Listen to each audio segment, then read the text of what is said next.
Hello தமிழா. நம்ம இந்த 2019ல ரொம்ப முக்கியமாக இந்த 2010லேருந்து இந்த 2019 ஒரு டிகேடில் நிறைய டெக்னாலஜிக்கல் இம்ப்ரூவ்மெண்ட்ஸ் வந்துருக்கு. நிறைய லைஃப் ஸ்டைலாக சேஞ்ச் ஆயிருக்கு. அந்த எந்தெந்த லைஃப் ஸ்டைல் சேஞ்ச், எந்தெந்த டெக்னாலஜிக்கல் இம்ப்ரூவ்மெண்ட்ஸ் வந்து நம்மளை பணக்காரனாகாமல் தடுக்குது அப்படிங்கிறத தான் இந்த வீடியோவில் பார்க்க போகிறோம். வெல்கம் டு இன்வெஸ்ட் தமிழா.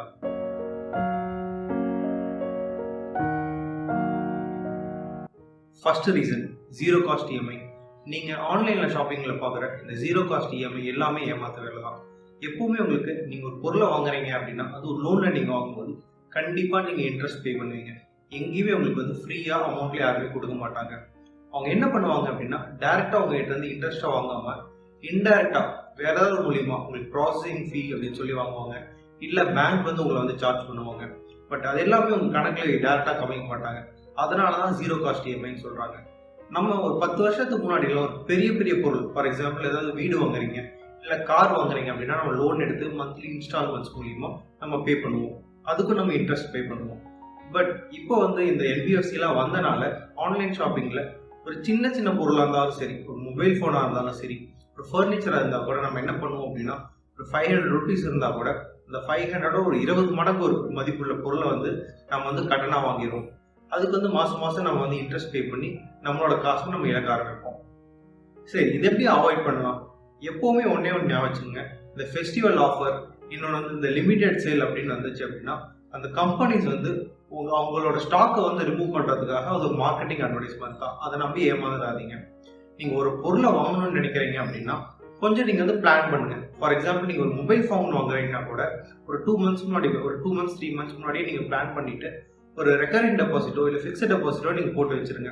அதுக்கப்புறம் நம்ம என்ன பண்ணணும் அப்படின்னா ரெக்கரிங் டெபாசிட் நீங்கள் போட்டீங்க அப்படின்னா நீங்கள் மாதம் ஒரு 10,000 இல்லை 15,000 நீங்கள் வந்து சேவ் பண்ணிட்டு அதில் வர அமௌண்ட்டை வந்து நீங்கள் வச்சு மொபைல் ஃபோன் வாங்கணும். இதனால உங்களுக்கு 2 அட்வான்டேஜ். ஒன்று வந்து பார்த்தீங்க அப்படின்னா அந்த மொபைல் ஃபோனோட வேல்யூ உங்களுக்கு என்னன்னு தெரியும். ரெண்டாவது, நீங்கள் வந்து அந்த ஆர்டியில் வர இன்ட்ரெஸ்ட் இருக்குல்ல, 6% இல்லை 7% அதையும் நீங்கள் சேவ் பண்ணுவீங்க. அது 6% கூட கிடையாது. நீங்கள் வந்து ஒருவேளை இஎம்ஐ எடுத்திருந்தீங்க அப்படின்னா ஒரு 10% நீங்கள் பே பண்ணியிருப்பீங்க. இந்த சைடு ஒரு 10%, இங்கே ஒரு 6%. டோட்டலாக நீங்கள் வந்து 16% உங்களுக்கு ப்ராஃபிட். இதை மட்டும் நல்லா ஞாபகம் வச்சுங்க. அதனால் இந்த வருஷம் 2020ல் எந்த ஒரு பொருளாக இருந்தாலும் சரி, நீங்கள் அந்த பொருளை வாங்குறதுக்கு நீங்கள் வந்து எக்ஸ்பெண்டிச்சர் ஃபண்டுன்னு ஒன்று நீங்கள் டெவலப் பண்ணுங்க. அதை வந்து பிளான் பண்ணிவிட்டு அந்த பொருளை வாங்க ஆரம்பிங்க. இதனால உங்கள் பணத்தை நீங்கள் அதிகமாக சேவ் பண்ணலாம். ரெண்டாவது ரீசன், நம்மளை சோம்பேறியாக்குற எந்த ஒரு ஆப்பாக இருந்தாலும் சரி, இல்லை எந்த ஒரு வெப்சைட்டாக இருந்தாலும் சரி, நம்ம ரொம்ப கவனமாக இருக்கணும். ஃபார் எக்ஸாம்பிள் டோர் டெலிவரி செய்கிற ஆன்லைன் ஷாப்பிங்காக இருந்தாலும் சரி, இல்லை ஃபுட் டெலிவரியாக இருந்தாலும் சரி, நம்ம வந்து அதுக்கு அதிகமாக அடிமையாக இருக்கக்கூடாது. Online payment and transfer. ஒரு எக்ஸாம்பிளுக்கு இப்போ நீங்கள் ஒரு ஃபுட் ஆர்டர் பண்ணுறீங்க, அதுலேயே நீங்கள் வந்து கையிலேருந்து கேஷ் இல்லாமல் ஆன்லைன் பேமெண்ட் பண்ணி கொடுப்பீங்க. ஒரு ட்ராக்கே இல்லாமல் போயிடுது. நம்ம வந்து ஒரு 5-6 இயர்ஸ்க்குலாம் முன்னாடி நம்ம ஏதாவது மாலுக்கு போகிறோம் இல்லை வேறு ஏதாவது கடைக்கு போகிறோம் அப்படின்னா எவ்வளோ நம்ம வந்து செலவு பண்ண போகிறோம் அப்படிங்கிறத நம்ம டிசைட் பண்ணிட்டு நம்ம வித்ட்ரா பண்ணிட்டு ஒரு கேஷோட தான் நம்ம உள்ளே போவோம். பட் இப்போ வந்து ஆன்லைன் பேமெண்ட்லாம் வந்தனால, ஆன்லைன் டிரான்ஸ்ஃபர்ஸ்லாம் வந்தனால என்ன ஆகுது அப்படின்னா நம்ம வந்து கடைக்கு போவோம், பார்த்த உடனே நம்ம வந்து இமீடியட்டாக நம்ம ஃபோன் எடுப்போம், ஸ்கேன் பண்ணுவோம், உடனே பே பண்ணிடுவோம்.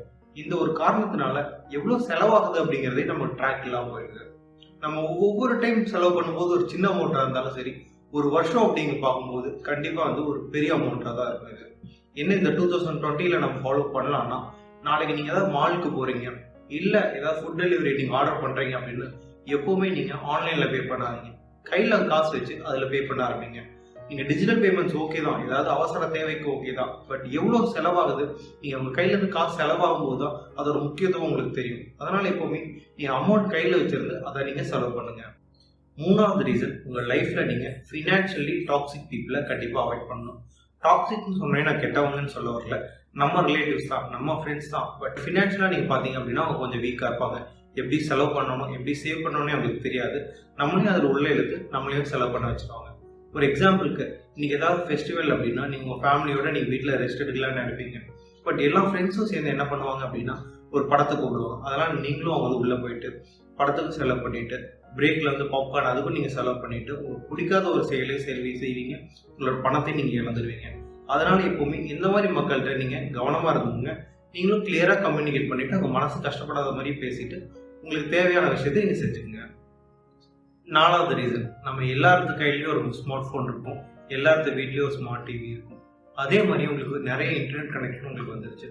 இந்த ஒரு காரணத்தினால நம்ம எவ்வளவு தூரம் நம்ம என்டர்டைன்மெண்ட்ல டைம் ஸ்பெண்ட் பண்றோம் அப்படிங்கறது தெரியாமையே நம்ம பண்ணிட்டு இருக்கோம். ஃபார் எக்ஸாம்பிள் ஒரு ஆவரேஜ் டே எடுத்துப்போம். இன்னைக்கு நீங்க காலையில ஆஃபீஸ் போறீங்க, ஈவினிங் ஒரு 7 o'clock நீங்க வீட்டுக்கு வர்றீங்க. வந்துட்டு நீங்க என்ன பண்ணுவீங்க அப்படின்னா டிவி ஒரு 1/2 hour பார்ப்பீங்க, மொபைல் ஃபோன் எடுப்பீங்க, அதுல வர பிராங்க் சேனல் ஆகட்டும் இல்லை ஏதாவது என்டர்டைன்மெண்ட் வீடியோ ஆகட்டும் நீங்கள் பார்த்துட்டு எவ்வளோ தூரம் நீங்கள் டைம் ஸ்பெண்ட் பண்ணுறீங்க அப்படிங்கிறது தெரியாமே நீங்கள் உள்ளே விழுந்துருவீங்க. உங்களுக்கு என்டர்டைன்மெண்ட்க்கும் பர்சனல் ஃபினான்ஸ்க்கு என்ன சம்மந்தம் அப்படின்னு பார்த்தீங்க அப்படின்னா எவ்வளோக்கு எவ்வளோ நீங்கள் உங்களோட டைமை அதிகமாக என்டர்டைன்மெண்ட்டுக்கு ஸ்பெண்ட் பண்ணுறீங்களோ உங்களோட பிரெயின் ஆக்டிவிட்டி ரொம்ப கம்மியாக இருக்கும். அதனால் நம்ம என்ன பண்ணுவோம் அப்படின்னா வயசாக நம்மளுக்கு வந்து திங்கிங் கெப்பாசிட்டியும் கம்மியாகும்.